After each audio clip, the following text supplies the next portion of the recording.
Luar biasa.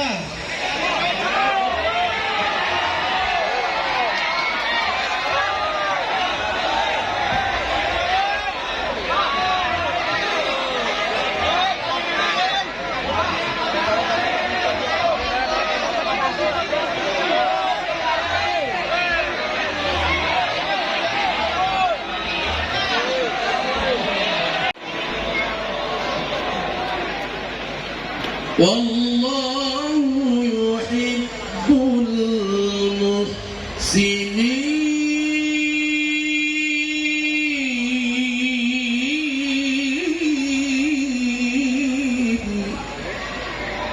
Allahu Akbar.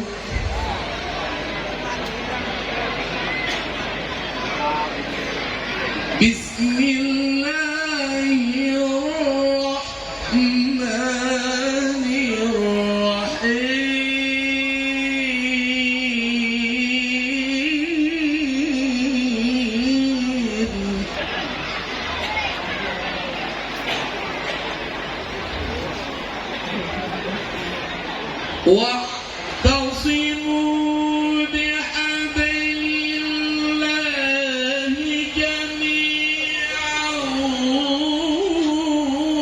ولا تفرقوا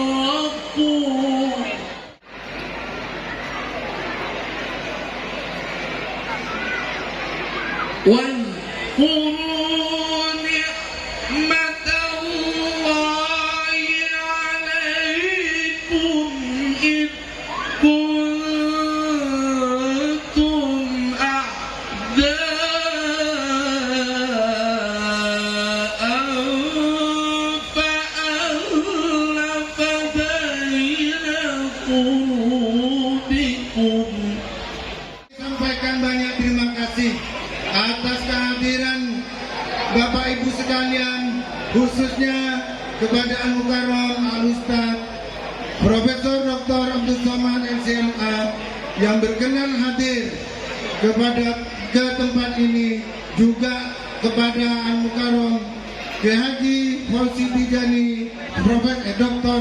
Kiai Haji Fauzi Tijani, pengasuh pesantren Al-Amin Perenduan, mohon maaf yang sebesarnya dan terima kasih yang sebesar-besarnya. Mudah-mudahan kita yang hadir di sini mendapat hidayah ma'unah dari Allah Subhanahu wa taala. Mendapatkan hidayah dan selalu ditambah hidayahnya. Amin. Mudah-mudahan kita mendapat syafaat junjungan kita Nabi besar Muhammad sallallahu alaihi wasallam. Amin. Ihdinas siratal mustaqim. Wassalamualaikum warahmatullahi wabarakatuh.